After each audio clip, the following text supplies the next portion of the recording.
am writing this under an appreciable mental strain, since by tonight I shall be no more.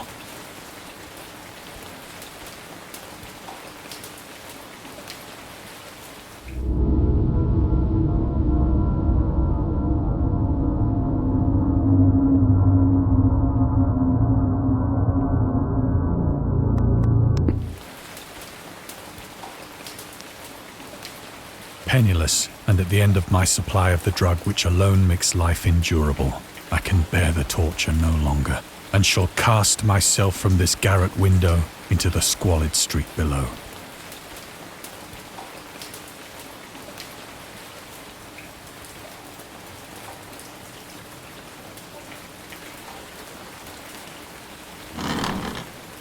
Do not think from my slavery to morphine that I am a weakling or a degenerate. When you have read these hastily scrawled pages, you may guess, though never fully realize, why it is that I must have forgetfulness or death.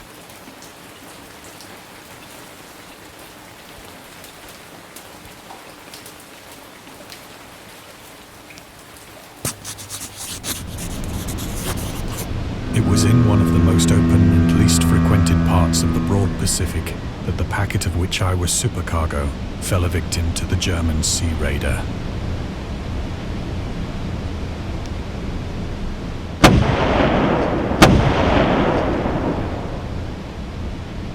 The Great War was then at its very beginning, and the ocean forces of the Hun had not completely sunk to their later degradation, so that our vessel was made a legitimate prize, whilst we of her crew were treated with all the fairness and consideration due us as naval prisoners.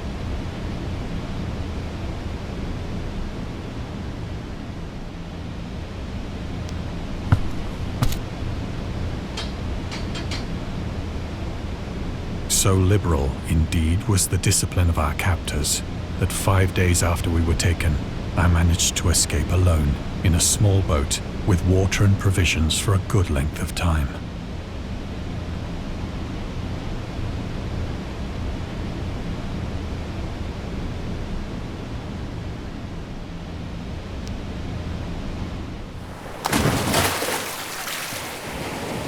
When I finally found myself adrift and free, I had but little idea of my surroundings.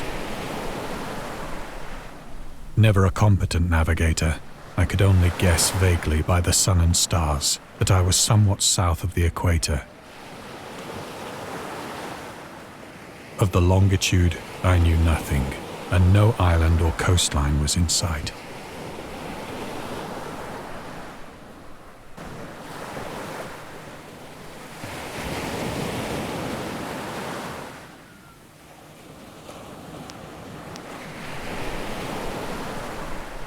The weather kept fair, and for uncounted days I drifted aimlessly beneath the scorching sun, waiting either for some passing ship or to be cast on the shores of some habitable land.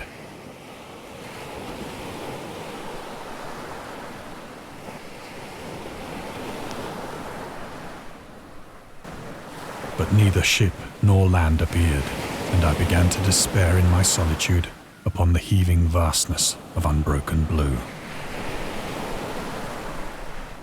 The change happened whilst I slept.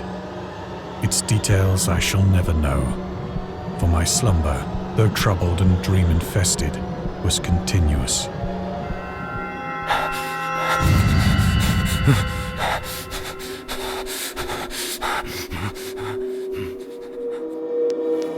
When at last I awoke, it was to discover myself half sucked into a slimy expanse of hellish black mire, which extended about me in monotonous undulations as far as I could see, and in which my boat lay grounded some distance away. Though one might well imagine that my first sensation would be of wonder at so prodigious and unexpected a transformation of scenery, I was in reality more horrified than astonished. For there was in the air, and in the rotting soil, a sinister quality which chilled me to the very core. The region was putrid with the carcasses of decaying fish, and of other, less describable things which I saw protruding from the nasty mud of the unending plain. Perhaps I should not hope to convey in mere words the unutterable hideousness that can dwell in absolute silence and barren immensity. There was nothing within hearing and nothing in sight save a vast reach of black slime. Yet the very completeness of the stillness and the homogeneity of the landscape oppressed me with a nauseating fear. The sun was blazing down from a sky which seemed to me almost black in its cloudless cruelty, as though reflecting the inky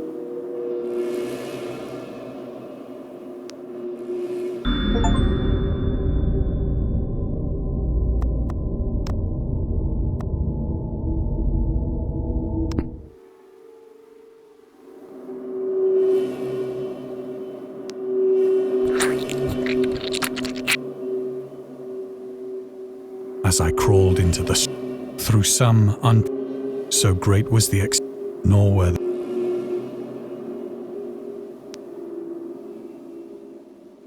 For several hours I sat thinking or brooding as the day. That night I slept but little, and the next day I made for myself a pack containing food and water.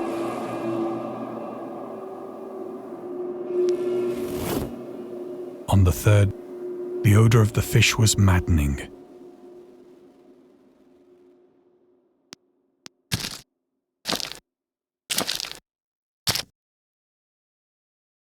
All day I forged steadily westward, guided by a far.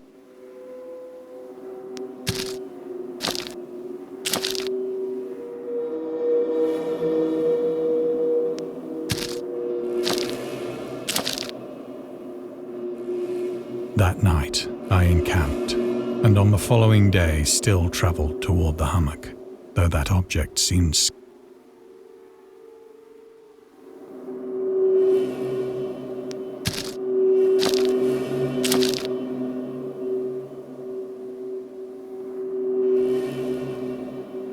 By the fourth evening, I attained the base of the mound, which turned out to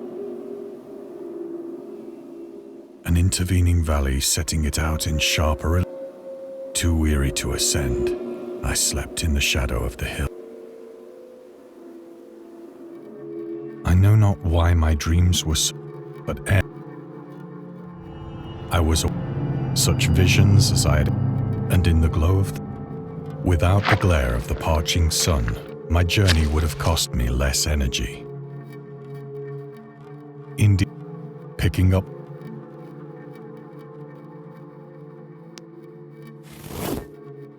I have said that the unbroken monotony of the rolling plain, but I think my whose black recesses the moon had not yet soared high enough to illumine. I felt myself on the edge, peering over the rim into a fathomless chaos of eternal night. Through my and of Satan's hideous as the moon climbed. Ledges and outcroppings of rock afforded fairly easy footholds, whilst after a drop of only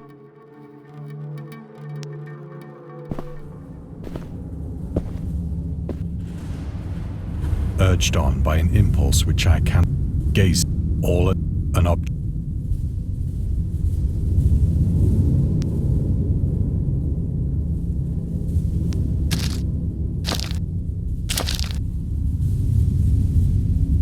That it was me, but I was a closer scrutiny, for despite its I perceived whose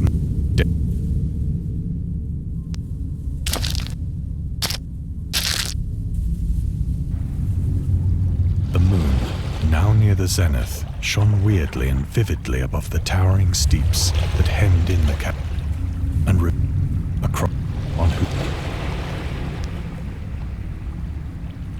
The writing was in a system of hieroglyphics on several characters obviously represented marine things which are unknown to the modern world, but who it was the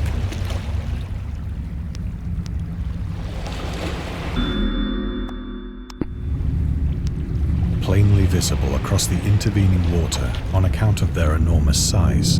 I think that the creatures were shown disporting like fishes in or paying of their faces and forms for the mere grotesque beyond the imagination of a Poe or a Bulwer. They were curious, for one of the creatures was shown in the act of killing a whale, represented as but little larger than himself. But in a moment, some truck.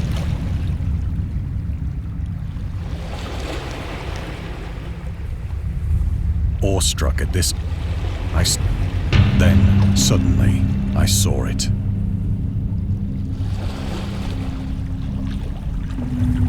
With only a slight churning to mark its rise to the surface, the thing slid into view above the dark waters.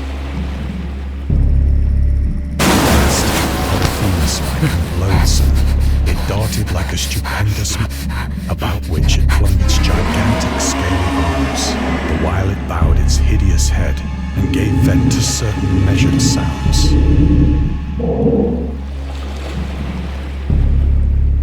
I think I went mad of my frantic ascent of the sloping cliff.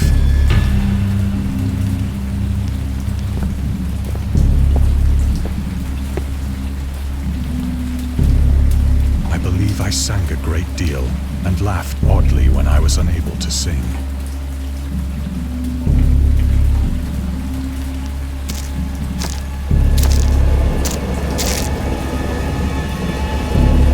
I have indistinct recollections of a great storm.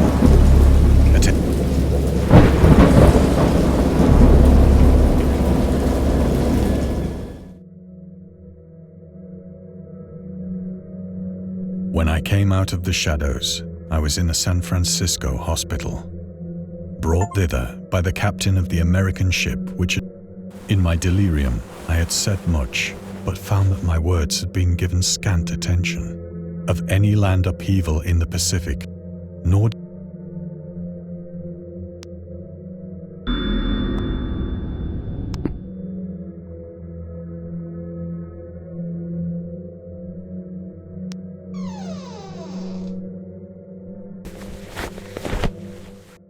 Once I sought out a celebrated ethnologist and amused him with peculiar questions regarding the ancient Philistine legend of Dagon.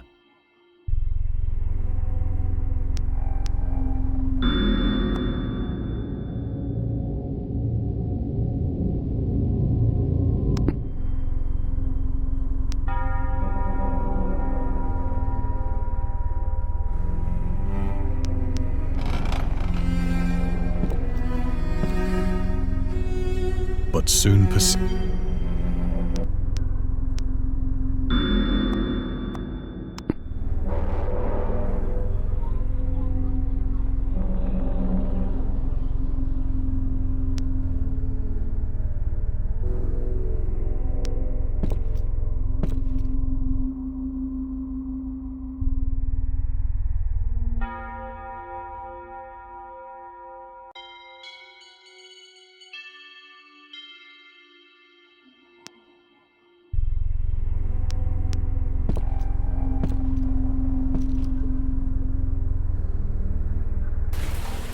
it is at night, especially I try, but the drug, so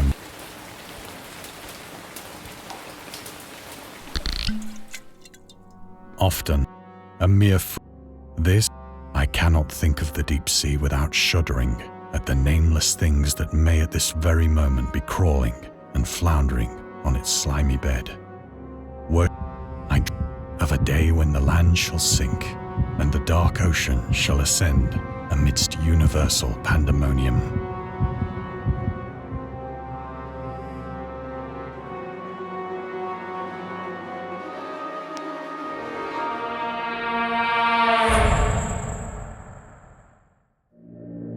The end is near. I hear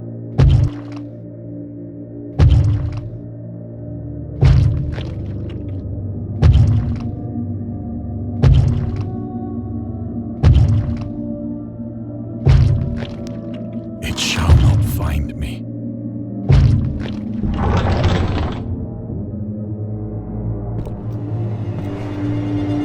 God, that hand!